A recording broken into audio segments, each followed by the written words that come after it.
Olá, vamos então continuar, né? Seria o quarto e último vídeo, né? Sobre a criação de Israel, os vários conflitos que teve naquela região, né?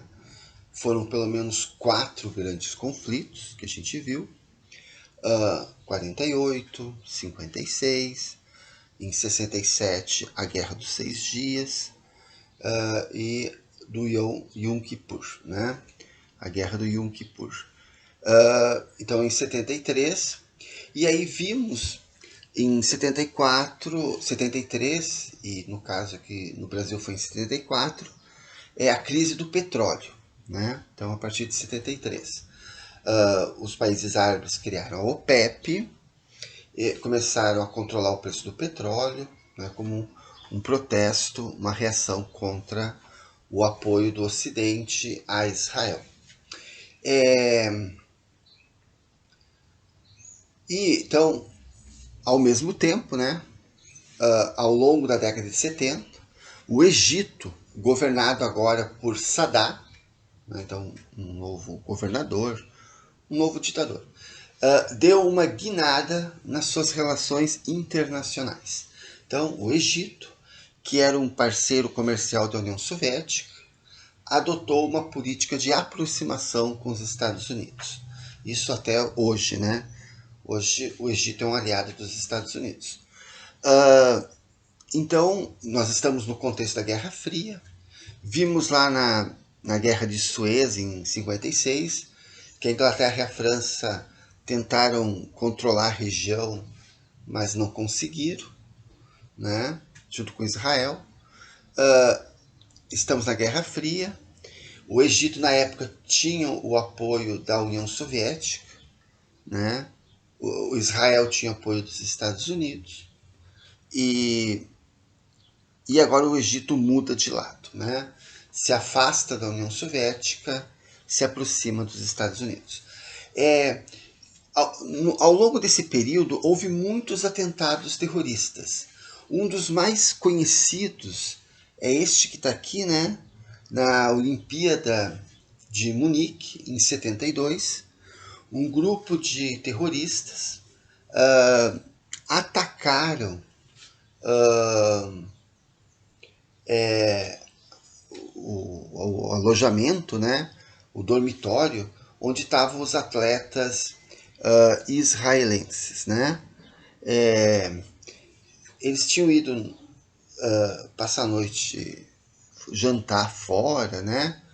Então eles chegaram no alojamento depois das 4 da manhã e, e aí então foram surpreendidos aí pelos terroristas que pularam o muro e aí houve um massacre, né? 11 atletas acabaram mortos aí.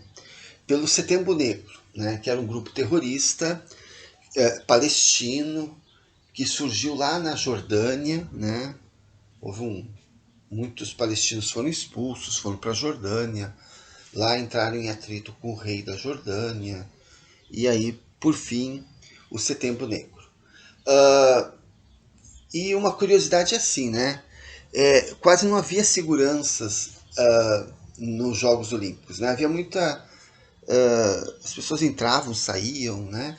E aí depois desse atentado, até hoje, né, a gente pode acompanhar, quando tem Jogos Olímpicos, até o exército está presente, né, na segurança, né? Então mudou a forma como essa questão dos Jogos Olímpicos.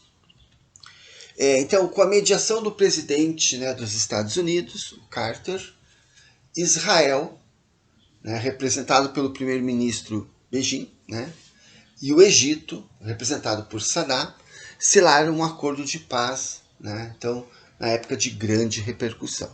Então, Estados Unidos, né, intermediou Israel, Egito, e selaram esse acordo de paz. Pelo acordo, o Egito reconhecia, né, a existência do Estado de Israel. Então, tem países árabes que até hoje não reconhecem, né? Então, e persas, né, no caso o Irã, enquanto que o governo israelense comprometia-se em devolver a península do Sinai para o Egito. Então a troca, né? O Egito reconhece Israel, Israel devolve o Sinai. Então os acordos de Camp David mudaram a geopolítica do Oriente Médio. Então o Egito, o eterno inimigo, né, de Israel, agora faz acordo.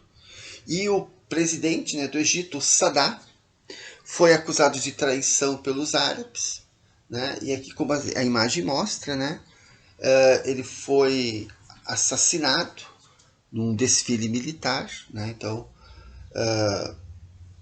os chamados terroristas, né, eles não perdoaram, né, o Saddam. E Israel, né, então ele ganha como aliado o Egito nessa região tão turbulenta que é o Oriente Médio. E o Saddam acabou então sendo assassinado, como se fosse um traidor, né, da causa dos árabes. A questão atual entre judeus e palestinos, né, então é uma região que ainda tem muitos problemas, então não foi resolvido, né? Se a gente lê a Bíblia, né, desde a época lá dos juízes, né, lá da Bíblia, lá do Antigo Testamento, então até hoje não se resolve o problema lá. Então a aparente paralisação dos confrontos abertos, né, entre o Israel e os países árabes, então não esconde o clima de ressentimento, né? Então de lá para cá, né, dos anos 70 para cá, não houve mais uma guerra aberta entre os países, né? Então, após a guerra do Yom Kippur, o fundamentalismo religioso aumentou em ambas as partes. Isso é muito importante. Em Israel, o fundamentalismo está nos judeus ortodoxos. Então, judeus ortodoxos, que cresceram muito nos últimos anos, né? Os judeus ortodoxos, por exemplo, eles moram em bairros separados, lá em Israel. Tem até filmes que mostram isso, na Netflix mostrou isso. Moram em bairros separados, eles não têm acesso à internet, por exemplo. É uma coisa assim muito rigorosa, há um machismo muito grande. Bem, então os judeus ortodoxos, fundamentalismo judeu de Israel. E existe também o fundamentalismo muçulmano, que pode ser xiita, pode ser sunita, né? Então esse fundamentalismo também muito forte, por exemplo, no Irã, mas ele cresce na Arábia Saudita. Aí nós tivemos o Estado Islâmico, nós já tivemos a Al-Qaeda. Então o fundamentalismo que cresce em muitas partes. A OLP continuava promovendo atentados contra os judeus em Israel, né, ou no exterior. Então, se a gente for pesquisar, fazer uma lista, né, são muitos atentados, sequestros de aviões, né? E do outro lado, o exército israelense e o Mossad perseguia membros da OLP, né? Por exemplo, naquele atentado dos Jogos Olímpicos, que mataram os atletas israelenses, o nome da operação era a cólera de Deus, né?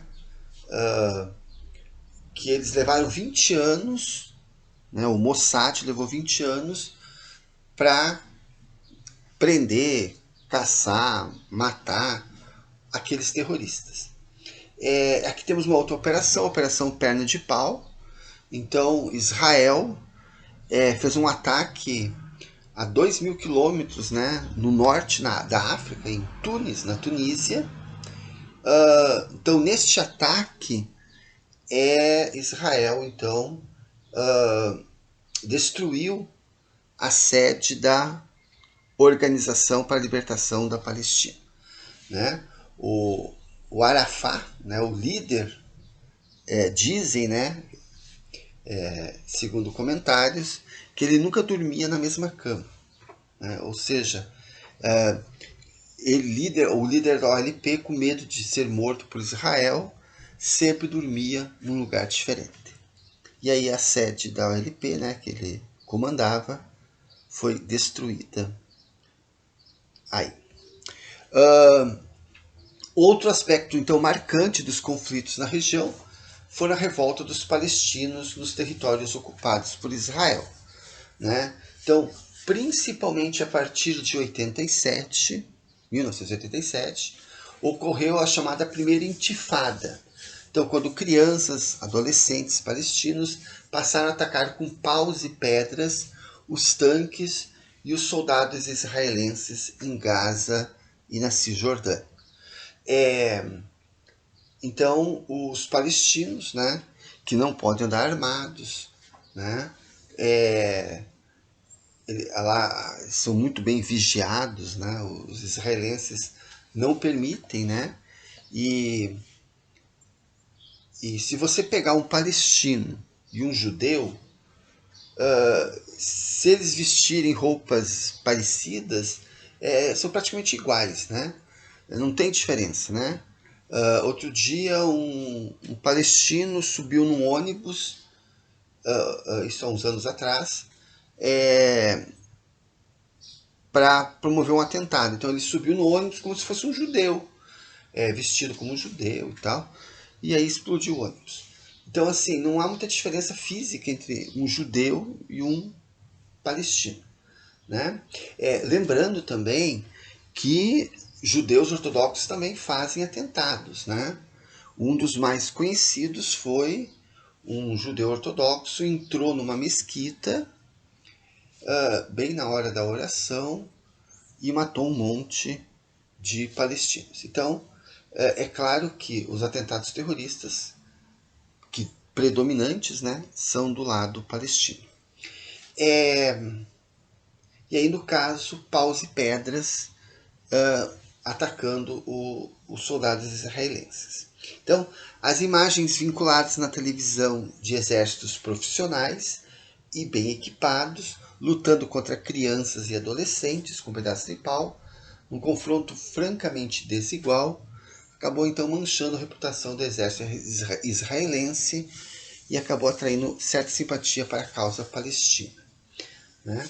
Então, é uma questão muito polêmica, Israel versus a Palestina, né?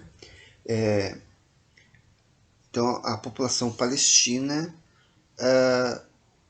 acaba muitas vezes, né, sendo expulsa, né, de Israel.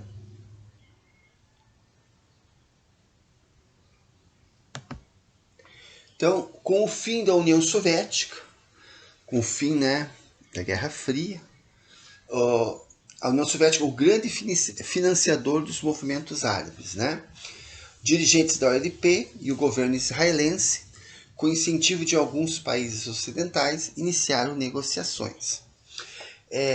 Lembrando que hoje existem financiadores, né? Ainda, né? O Irã é um exemplo de financiador. Por exemplo, do Hezbollah, que é um grupo que atua no Líbano, em Israel. Mas a União Soviética, né, que era o grande financiador, então acaba desaparecendo e as negociações acontecendo. Então, após décadas, em 93, o Rabin, o primeiro-ministro de Israel, e o Arafat assinaram acordos de paz em Washington, né? De novo aí os Estados Unidos intermediando. Por meio desses acordos, a OLP pela primeira vez reconhecia, assim como o Egito fez antes, né, oficialmente o Estado de Israel. Então o Arafat, né, o líder lá atrás, né, há 20 anos atrás, era considerado terrorista, agora ele reconhece o Estado de Israel. Por seu lado, o governo israelense também reconhecia pela primeira vez que os palestinos tinham o direito de formar um Estado. Então as negociações são essas. e comprometia-se em devolver, então, territórios ocupados, a faixa de Gaza e a Cisjordânia. Então, esses dois territórios seriam para os palestinos, né? Hoje é uma problemática, né? Porque a faixa de Gaza e a Cisjordânia estão meio que sendo, principalmente a Cisjordânia, né? O que acontece lá em Israel, né? Eles compram terras, né? Vamos, uma linguagem simples, fazendas, terras. Eles vão ocupando essas terras, essas fazendas, ou comprando ou expulsando palestinos e tomando a terra, né? E eles fazem assentamentos. Isso principalmente os judeus ortodoxos, né? Então, como ali o mapa está mostrando, e apesar dessas negociações, eles vão ocupando esses territórios, esses judeus, né? Entrando em conflito com os palestinos, diminuindo o território dos palestinos, né? Pressionando a saída de palestinos. Então, apesar desses acordos, a pressão acontece dos dois lados, né? Então, tendo em vista o passado de confrontos e guerras entre os dois povos, esses acordos representam um avanço impressionante. Para se ter uma ideia da gravidade da questão, o Rabin, né, o líder israelense, foi assassinado por um israelense, né, por um judeu radical, né? Ou seja, um judeu ortodoxo não aceitou o Rabin ter feito esse acordo e assassinou o líder de Israel. Então, uma questão muito complexa, existem avanços, né? Aí surge lá, Israel é uma democracia, muda-se governos.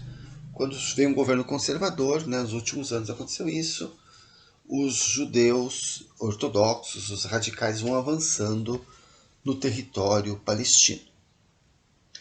A aceitação e a implantação desses acordos não tem sido tarefa fácil.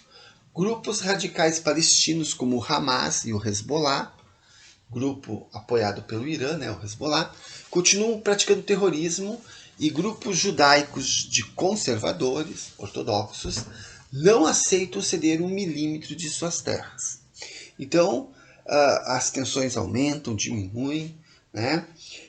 Lembrando que o Hamas tem um certo controle sobre a Cisjordânia, o Hezbollah tem um certo controle sobre a faixa de Gaza, então os palestinos acabam também se dividindo, né? O Hamas tentando se aproximar mais, o Hezbollah mais radical, né? Então, volta e meia acontecendo os atritos. Então, para combater os terroristas, Israel, né, optou pela construção de um muro gigantesco separando a Cisjordânia do Estado de Israel para impedir a entrada de terroristas no país. Né? Então, Israel chama os palestinos de terroristas. Né? Aqui está mais ou menos uma foto do muro, né? Uma parte do muro, tá? Para tentar dividir os territórios ali, né? E então esse muro transformou-se em um triste símbolo da violência na região. E a vitória então eleitoral de representantes do Hamas, então para o controle da faixa de Gaza, complicou ainda mais a situação. Tá? Então o Hamas, né, então acabou também influenciando aí na faixa de Gaza, mas o Hezbollah ele avança muito, tanto em Gaza como na Cisjordânia, né? Então, só para finalizar aí, o Hezbollah ele surge como muitos palestinos foram expulsos de Israel e foram para a faixa de Gaza, foram para o Egito, um grande grupo foi para a Jordânia e um outro grupo foi para o Líbano, ao norte. Lá no Líbano é que surgiu então o Hezbollah, né, desses palestinos refugiados, e hoje o Hezbollah então ele também está presente na faixa de Gaza, ele está presente na Cisjordânia.